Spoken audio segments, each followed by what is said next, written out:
Factors influencing customer expectations of services.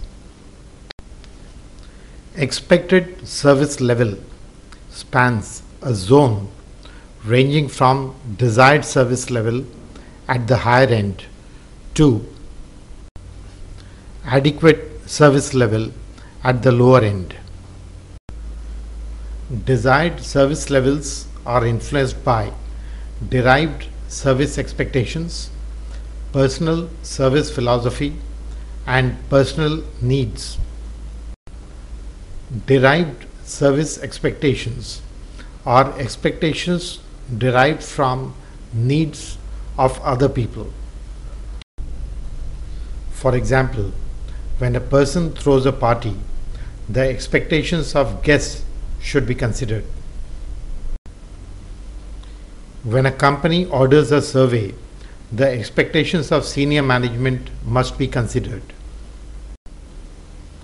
When a person wants to take his family for a vacation, the expectations of family members must be considered.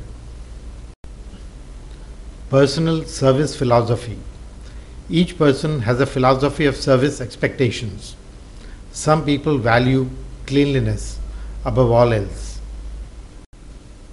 Some eateries provide excellent non-vegetarian food, low prices, and good service, but the level of cleanliness may be considerably lower. Another factor is personal needs. Personal needs vary from customer to customer.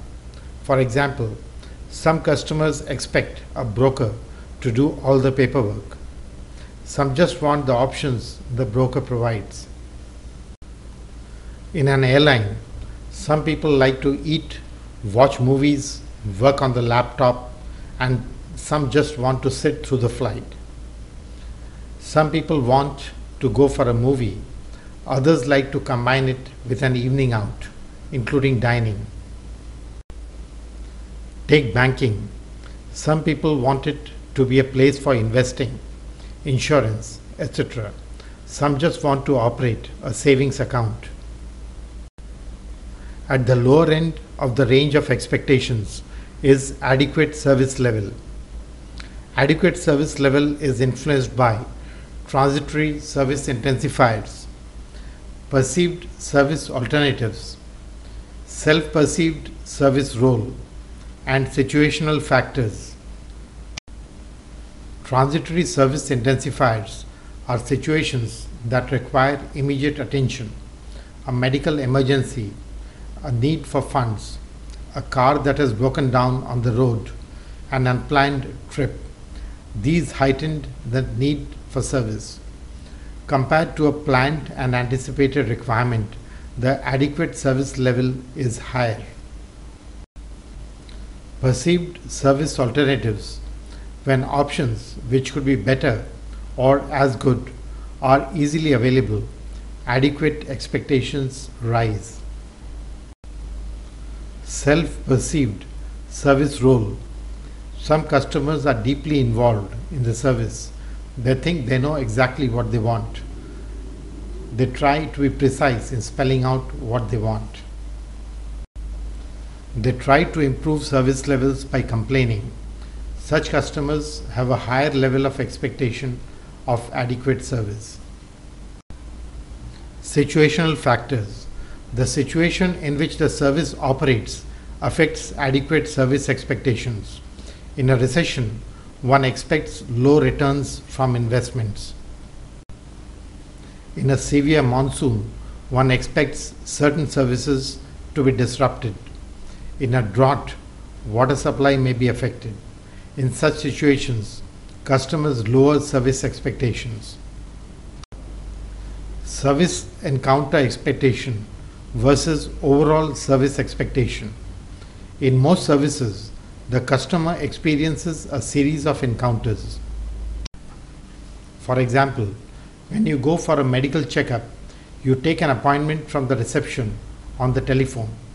You meet the security person at the entrance, go to the reception, you are greeted by the receptionist, you fill out a form, a nurse or attendant attends to you. Finally, A doctor conducts a check and examines a report. At some stage, you make the payment.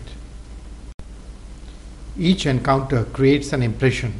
It is not the main encounter with the physician, but each of the other encounters that lead to a perception of the service. The encounters can have behavioral tones: courtesy, professional competence, cheerfulness, businesslike, in some cases, even admonishing. Authority figures are expected to be admonishing if the customer has not kept his side of the bargain. If they are not, they give the impression of not caring. The point here is that the main value proposition has to be sound. That is a non-negotiable. But the other encounters also have to be in line with expectations.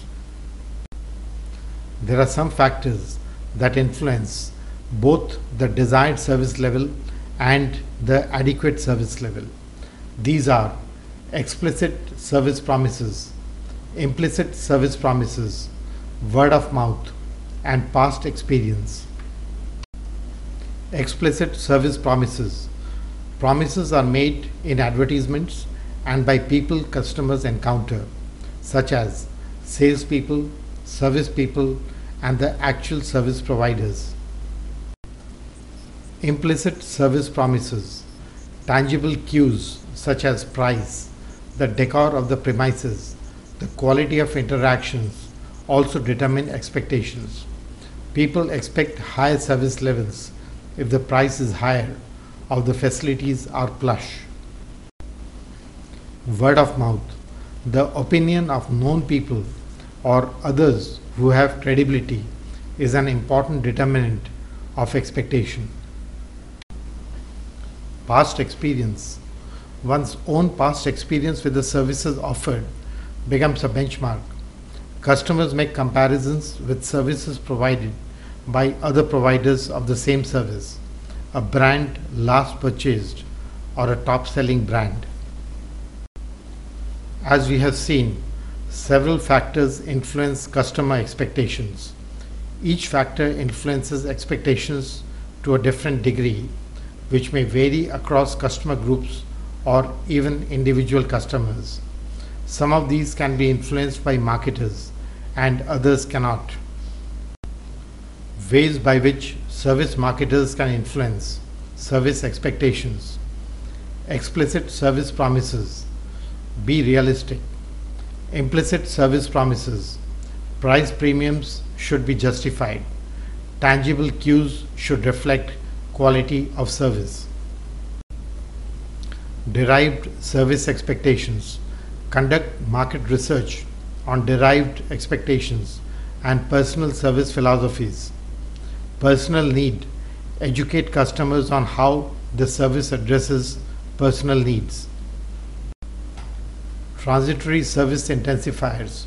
Increase service delivery during peak periods or emergencies. Self-perceived roles. Educate customers to understand their roles better. Word of mouth. Use referrals in advertising. Focus on opinion leaders. Encourage existing users to say positive things about the brand. Past experience. Use market research to profile customers' experience with other providers. Situational factors. Use service guarantees for service recovery, regardless of the situation.